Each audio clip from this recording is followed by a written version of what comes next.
Alright, good afternoon everyone. This afternoon I'm going to get into pulling this apart, pulling the Milkbar calf feeder apart, so I can start repairing the chassis, I guess.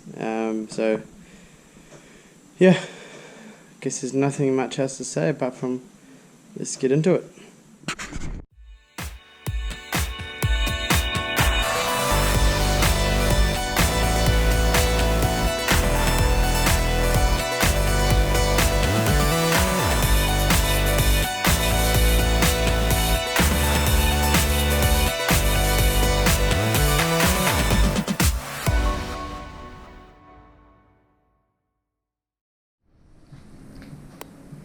Right, so here we have the frame now.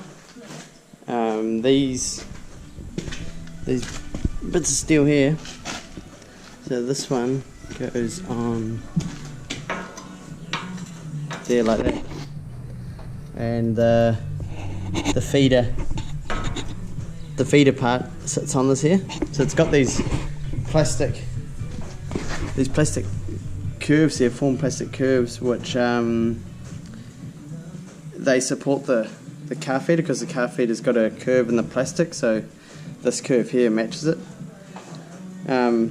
So what I'm probably going to end up doing is actually undoing these two bolts. Well, there's two bolts, one on each side, and you got the jack at the front which you can level the calf feeder with. You're going to remove that and actually take the top frame off the, I don't know what you call it, the actual trailer frame, take it off, and be easier to tip it upside down and weld these brackets back on over there. People who brought it off said that they used to tip the milk into the feeder itself on the outside and drive and feed the calves, and that's why these brackets are broken, because these calf feeders aren't really designed to have the milk sitting in the outside while in transport, because it's a lot of weight sitting out around the drum.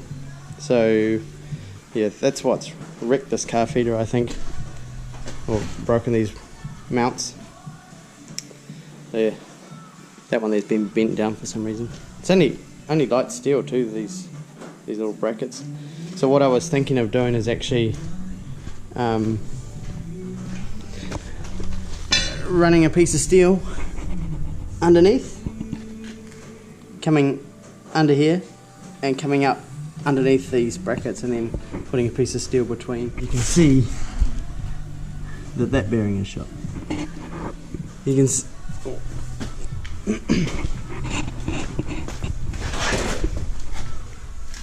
can see that the two wheels are actually leaning, because the pivot in the middle is actually must be worn. And it wouldn't surprise me if this here is actually same stub as what's in these, so it's got the same bearings in here. So if I wanted to, you could actually put just a single wheel on it, I think. But yeah, I actually had my thought was that if you could get a low profile car tyre and actually put it on, have a hub that is on the trailer, and then have just a car tyre that goes on, would actually be a lot stronger than these. They're almost like lawnmower tyres. It would just seem stronger. These two wheels here just seem like a lot of maintenance, having a pivot there, and as well as two wheels, when you could just have a good strong car trailer hub with a low profile tyre. I've seen some Toyota vans that have quite a low profile rear tyre. I don't know if it would be small enough. You have to make sure you don't lift your calf feeder too high, because it'll make it too high for the calves to feed off. Holy crap. So that one there hasn't seen a lot of grease in its lifetime. So it appears that it's the same as the tyre stub axle.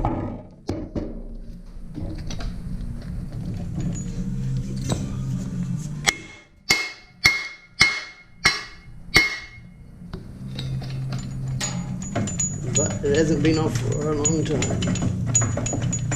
So it's a pretty simple solution for them to put tandem tyres on it. This stub here is the same as what's on the tyres go onto, so they've just made up a housing that slips on here and they can put 2 tyres on it. So I could essentially just run 1 tyre if I wanted to, but I don't think I will because it's a bit more weight.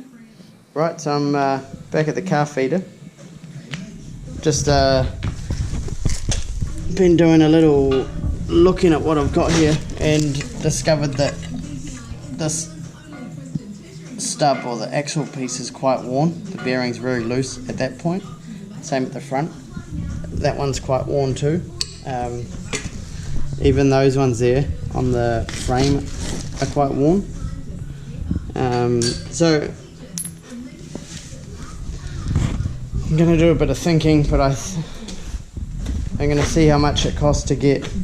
I'm pretty sure I'll be able to get new ones of these and cut these out and weld new ones in, or else replace this here with a trailer wheel, like off a car trailer that has a hub and you bolt the tyre on.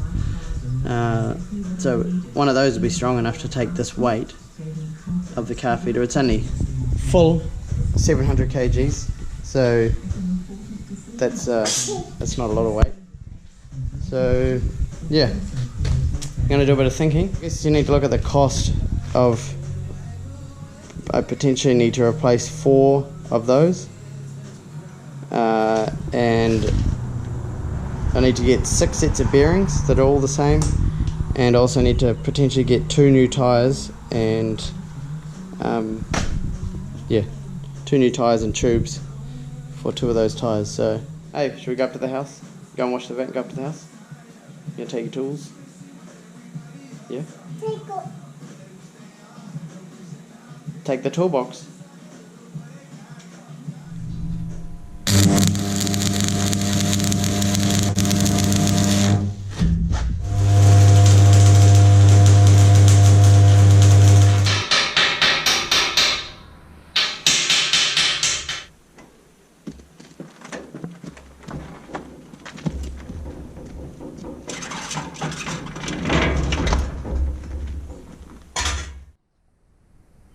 Alright, so good afternoon everyone.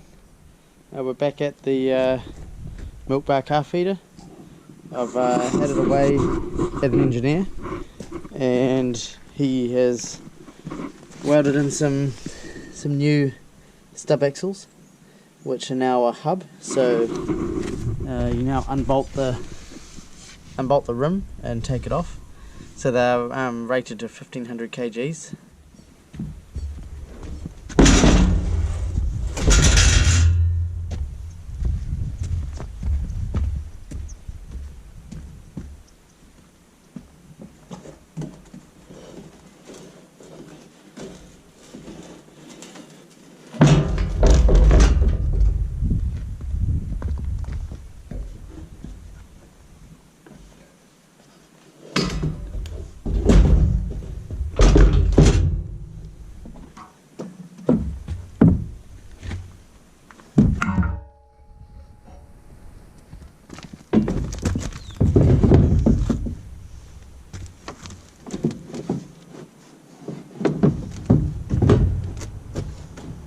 So what I'm thinking is I might put a piece of steel inside here, got some galvanized, probably like 1.5mm steel, and I'll put a strip of it in there to try and help pull this together, because there's going to be a bit of pressure on the washers and on the plastic, so if I can spread the load a bit, that may help. So it appears to be a bit tight, but that's alright, we'll get it to work. Alright, so there we have the 60 Teat Milkbar calf feeder put back together. I ended up putting some, like I said, some bits of steel in there to create big washers to try and pull this all back together. So it actually came back together pretty good.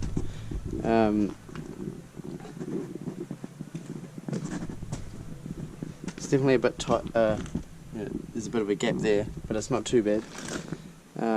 Put all the taps back on. Managed to get these flanges back in. I was worried that the thread was stuffed on the tank, but it's actually held up alright.